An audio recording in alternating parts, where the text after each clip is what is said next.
அடடே பாரு, வா வா வா வா. நான் கேள்விப்பட்டதெல்லாம் உண்மையா? என்ன கேள்விப்பட்டீங்களாக்கும்? இல்லடி, உனக்கு ஏதோ கை உடஞ்சிட்டுன்னாங்க, இப்பதான் பார்க்குறேன். என்ன வள்ளியம்மா, எனக்கு கை உடஞ்சி 1 மாதம் ஆகுது. நீங்கள் இல்லையாக்கும் ஊரில்? நான் ஊரில் இல்லடி அம்மா, என் பொண்ணு வீட்டுக்கு போயிட்டேன். இங்கே வெயில் தாங்கலடி, எனக்கு உடம்பு காணலை. அதான் என் பொண்ணு வீட்டுக்கு போயிட்டேன். ஆமாங்க வள்ளியம்மா, மாங்காய் தொக்கு வைக்கலான்னு மாங்காய் மரத்தில் ஏறலான்னு போனேன். அடி பாவி, உன்னால் ஏற முடியுமோ? நீ யாரையாவது கூப்பிட வேண்டியதானடி. நான் ஏறலையே, ஏறுறதுக்குள்ள ஒரு கல் இடையில கிடந்துச்சு, அதில் இடறி விழுந்துட்டேன்.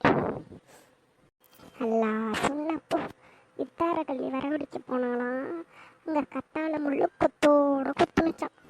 அந்த கதையாத்தான் இருக்கு உங்க கதை. உங்களுக்கு பழமொழி சொல்கிறதுக்கு நேரங்காலமே கிடையாதா இல்லையம்மா? எந்த வேலை செஞ்சாலும் பார்த்து பண்ணுடி. நீ பாட்டுக்கு ஏனோ தானோன்னு பண்ணால் இந்த மாதிரி தான் ஆகும். சரிங்க வள்ளியம்மா, அதுவும் கரெக்டு தான்.